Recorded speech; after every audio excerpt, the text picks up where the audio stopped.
Let us go to God. We're in this series, and this series talks about submission. The monthly theme is family affair. We've been talking about submission, and last week we learned that we must submit to one another for Christ. Well, we're going to drill down just a little bit and now center our focus on the wife. Ladies, single ladies. If you would, turn in your Bibles, if you have them, to Ephesians 5, verse 22 through 24. Ephesians 5, verse 22 through 24. I'll be reading from the ESV version of the Bible. Ephesians 5, verse 22 through 24. Paul writes, "Wives, submit to your own husbands, as to the Lord. For the husband is the head of the wife, even as Christ is the head of the church, his body, and is himself its Savior. Now, as the church submits to Christ, so also wives should submit in everything to their husbands." I want to speak to you with this thematic thrust in mind. I do. Wives, submit to your own husbands as to the Lord. In a 2013 Gallup research study, it was reported and found by researchers that in America, 54% of the women are married. 21% would like to someday be married. 20% were previously married. And the 5% that's left had no desire to be married. Regardless of your marital status today, most women, according to this research, at one point in time in their life, dreamed of standing at the altar to share a mutual promise in exchange for a mutual benefit. Okay. But more recent studies indicate that the marriage and the desire to marry is declining for women, primarily young adults. Let's go with the obvious reasons. Number one, brothers are no good. I thought I'd get more of a clap right there. They're coming along, they're coming along. Number two, women enjoy their own money.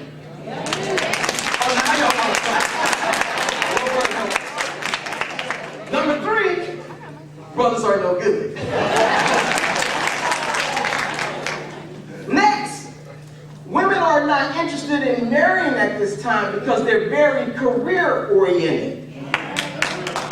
And after that, brothers are no good. And then lastly, women choose to be independent in this new day and age. And brothers are no good.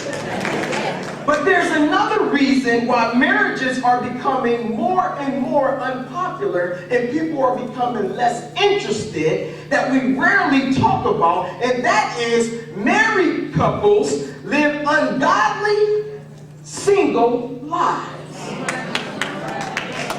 So how is it that married couples are influencing those who are not married and want to be married in a way, in a manner that it changes their mind, that they don't want to be in something that you talk about all the time? In other words, married couples tend to reject God's authority, which is a direct attack on God's divine order. And any attack on God's divine order is an attack on God's character. So when you bring into question question God's character, you bring into question your discernment.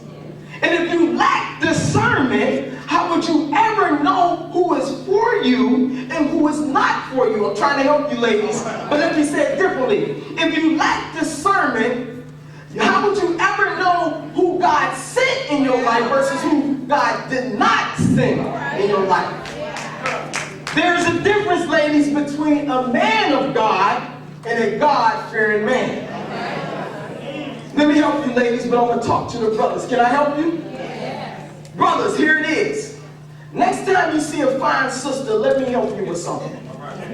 You got to say to yourself, your sexiness aroused the male in me, but it didn't attract the God-fearing man in me.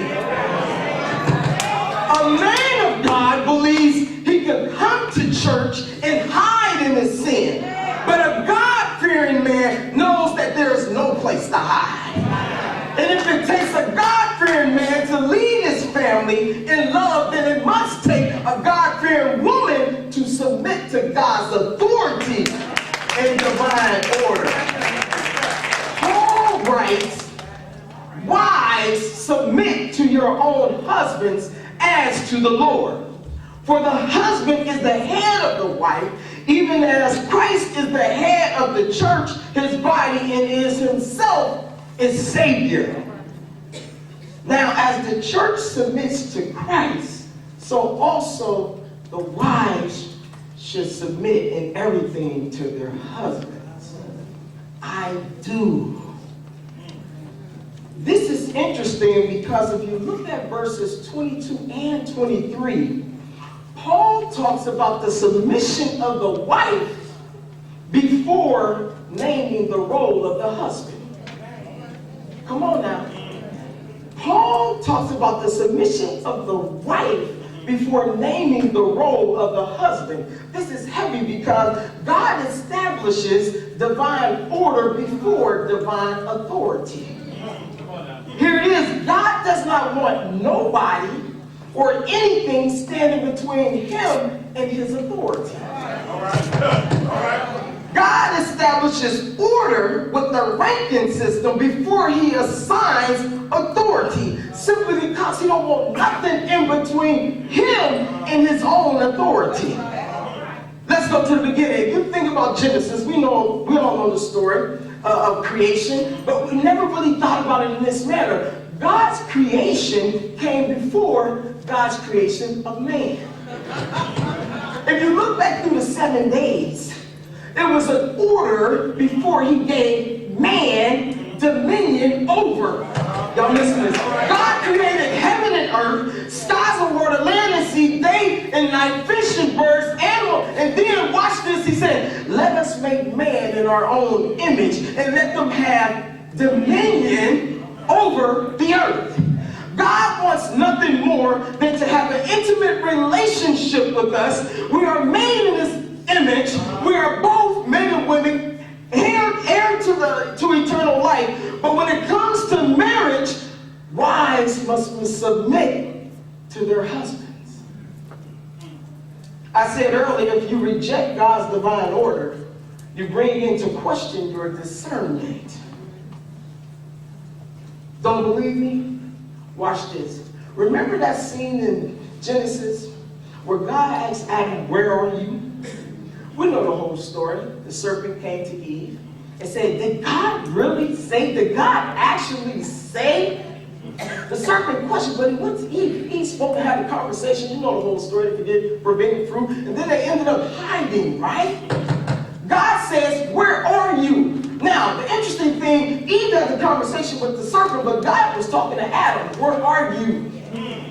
If we would have submitted and the man would have took the prominent role as leader, we may not have had this problem. But nonetheless, the problem exists. So the serpent talks to Eve, and y'all know the whole story. So God says, where are you? He's not talking to Adam and Eve about their physical location, because where could they hide that God didn't see? He was asking Adam about his spiritual location, because I gave you dominion over all things. So how is it that you're hiding in sin? it clear through Paul by saying, wives, submit to your husbands. See, if you go back and read Genesis, that's not in there. Y'all missing this? Wives, submit to your husbands as to the Lord. Then he goes on to say, for the husband is the head of the wife, even as Christ is the head of the church, his body, and is himself a Savior. Fellas, we got this all wrong. Okay. Because spiritually, headship is to provide, protect, and preserve life for your wife.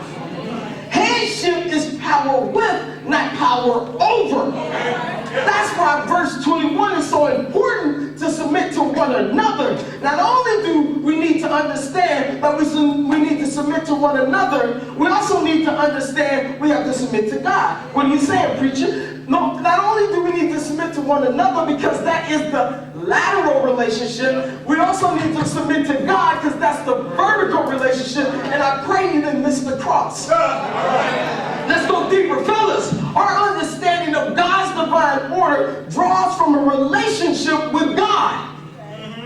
In other words, fellas, you can't walk in the walk that God has for you if you don't have a relationship with God.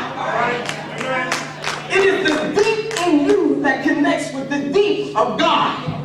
If you have a shallow relationship with God, 9 times out of 10, you have a shallow relationship with your wife. Carnal living is no substitute for spiritual matters. I'm trying to help you, brothers. To fully understand what Paul is saying, you have to view this message through a spiritual lens.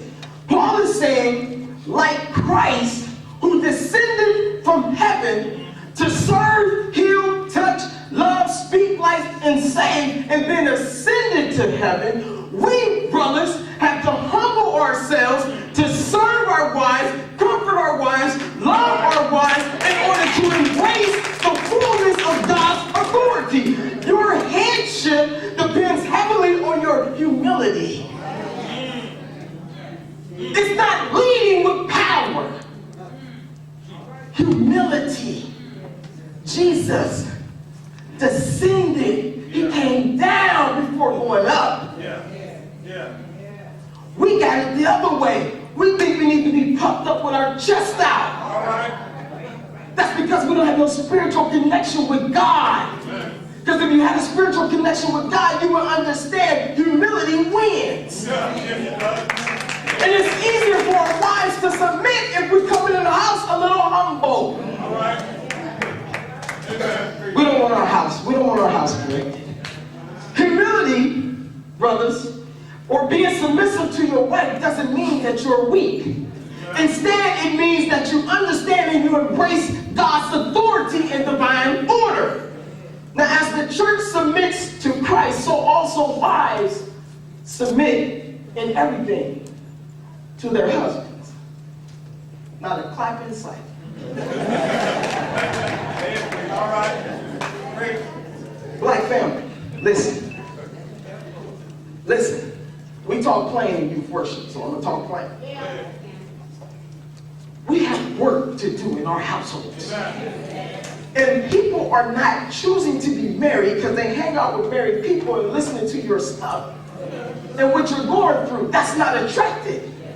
But see, the parallel is man to Jesus, wives to church.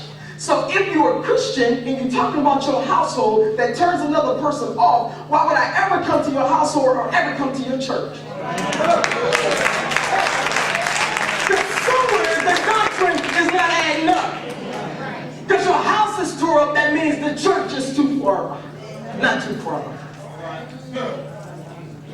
We are supposed to be models for others. But the question is, are we walking that walk? Here's the crossroad. There are many women in this room. Because I've talked about women submitting to husbands. I've talked about men and our role to lead and to love our wives as the head. But there are a lot of women in this room, I'm guessing, that want me to change the narrative.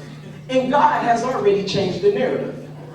They've actually rejected all that I've said until this very moment. What if, watch this, I'm helping you wives and ladies that want to be married. What if the man in my life is not following God? And I know you thought about it. Because it's cool to submit. You don't have a problem submitting, but it's who you're submitting to. Why should I follow a man that's not following God? This is where many women get stuck in their relationship because they carry a banner that reads, I do, I will, until. We should be on until by now. I do, am I right, ladies? I do, I will, until. I'll submit to my husband, support my husband. I got my husband's back until he starts coming home a little later. Until he starts going out with his friends all of a sudden. Until he starts hiding things. Until he stopped letting me see his phone. Some of you are in an until marriage right now.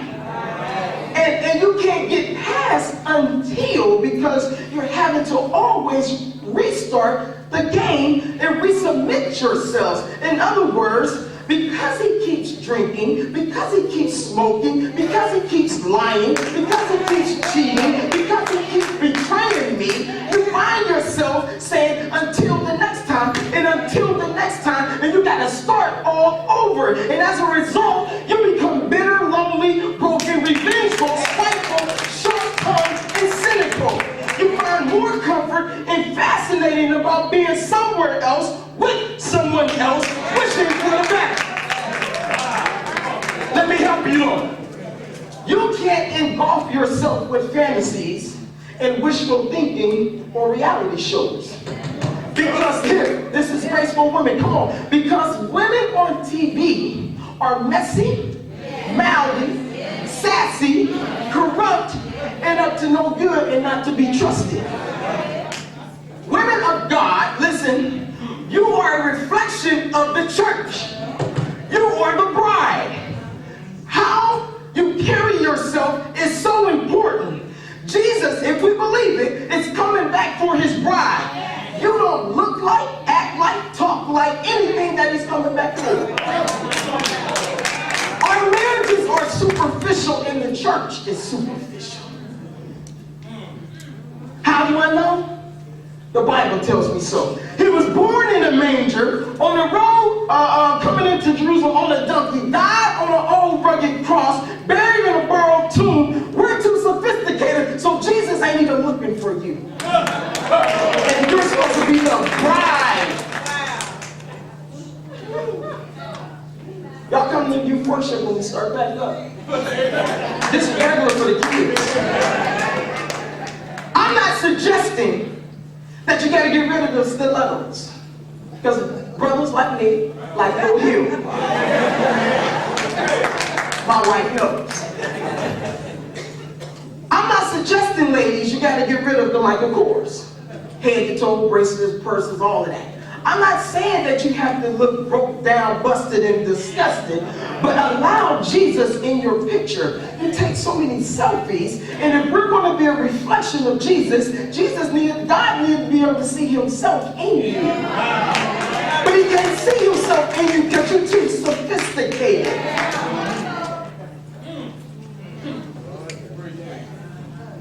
Husbands don't want to lead or love their wives. Wives don't want to submit. Then we come to the altar pleading with God, asking God to fix it. Asking God, why? Why do I love a broken, unfaithful man? Why do I keep loving him? Why do I turn away and convince myself that there's nothing wrong? Why do I struggle submitting to a man that you've brought in my life, God? God has you right where he wants you.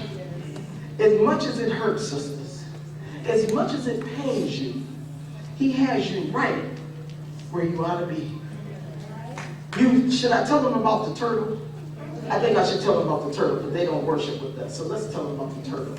The mother turtle, when she is ready to deliver her baby, she comes out of the water and up on the sand, quite a distance away. And she delivers the baby turtle, and she goes back into the water.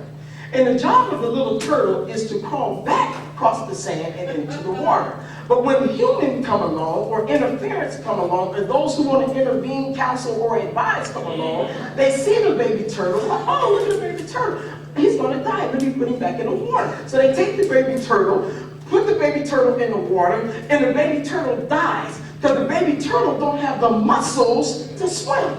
So God has you right where you're at, because if you skip and abbreviate the process, you'll end up dying. You need to walk across the sand to build up those spiritual muscles, so when you get to the water, you can swim. God has you right where He wants you. We've been taught not to ask God why. You have to hold on to the why. Don't get rid of the why. You've been through a lot. I know brothers take you through a lot. You're raising our boys and girls on your own. I get it. Jesus even asked why. Jesus looked ahead of his life. Said, Father, remove this cup from me. He's seen it. He knew it. Then he said, not my will, but your will.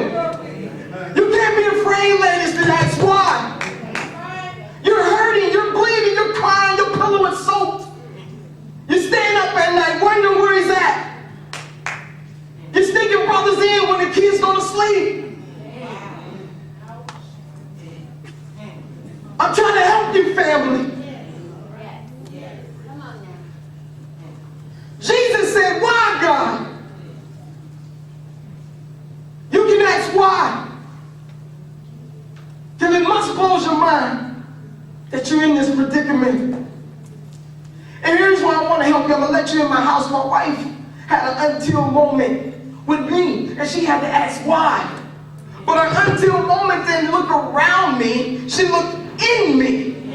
You can't look around the brother that God has placed in your life and ignore him. Because I would then question, why is he there? You're loving someone that won't love you back. You can't look around it. You got to look through it.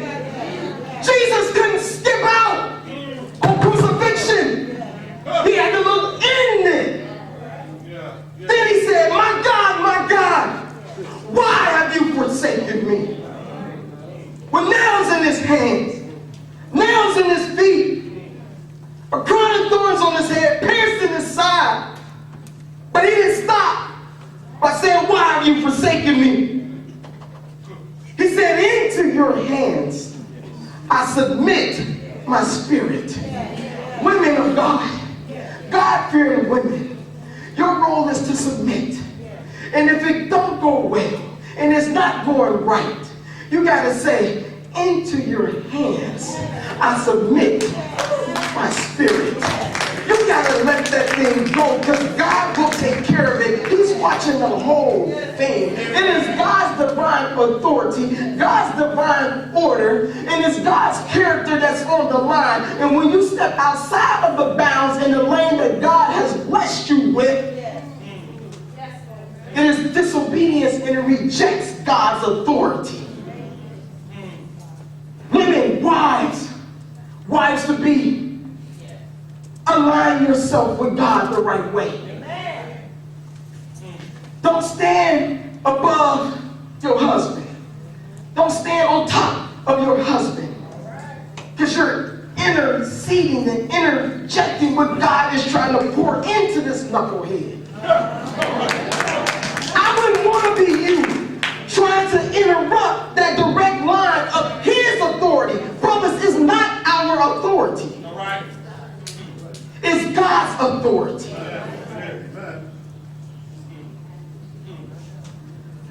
I'm done. We can start today. and change our households. America is watching us. They've always watched us. And we've learned to dress up on our oppression. Coming in on Sunday, maybe a little Bible study to feel good. But we're broken. And that's exactly where God wants you. Because now you're transparent. Now you're vulnerable. And now you can hear from God. Yeah. So if you're here today and you haven't given your life to Christ, this is the time. As the officers come.